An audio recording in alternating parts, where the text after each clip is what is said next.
Hey everyone, welcome to Mad Acts 2020. I really am praying today and deciding for God to use this channel to change your life for the good and to believe again that God is able to do exceedingly abundantly above all that you could ask or think.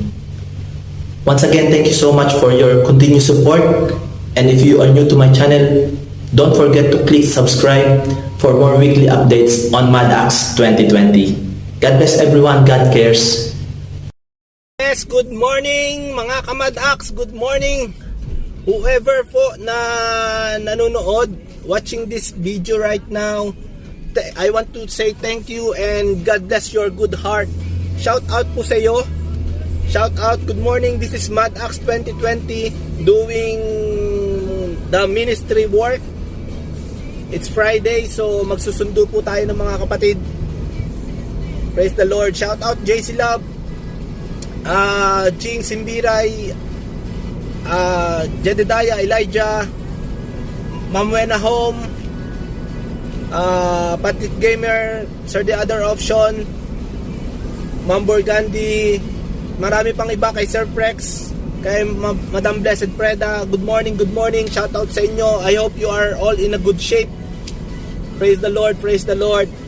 God bless po sa inyong channel. And ito, ayan na, nag-green, nag-stop na, so stop din tayo. Praise the Lord. Praise the Lord. Ayan, nandito na, malapit na tayo. Ako kay Kuya Reynan, siya ang una kong susunduin. Praise the Lord. Minsan pa sa mga nanonood dyan, salamat po sa inyong support. Salamat po sa pag-like.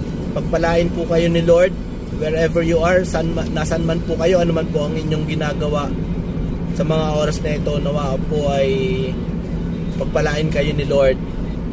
And be at your best wherever you are, ano man ang inyong ginagawa, be at your best. Make a difference in your area.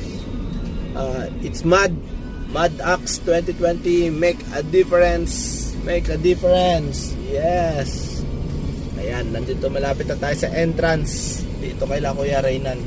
At next dito ay kay Ate Susan, so ipakita ko rin sa inyo mamaya.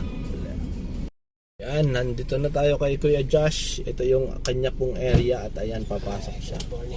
Si Reynan Dugo. Josh, do it po. Mad Acts 2020. Ayaw to anyway. Bulol eh. Dala mo, remind ko daw yung pinapadala ni Marvin. Oo. Yan na. Ayos. Bakit nandoon? At siya nagluluto.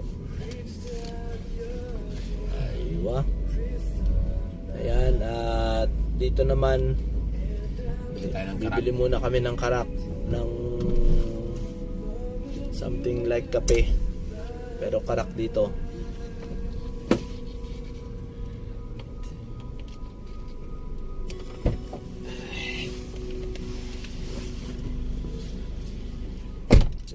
Area nila, ito yung bilihan yan. Ayun siya.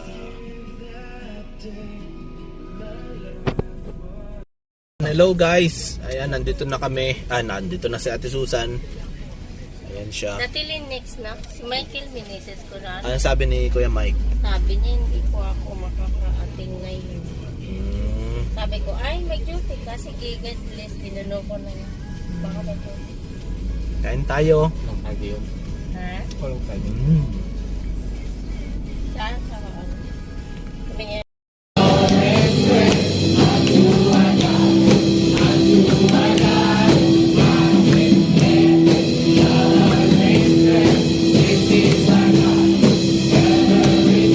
Guys, ayun, nakapag-hatid na tayo at pauwi na tayo ngayon at ang weather ay makulimlim, parang uulan.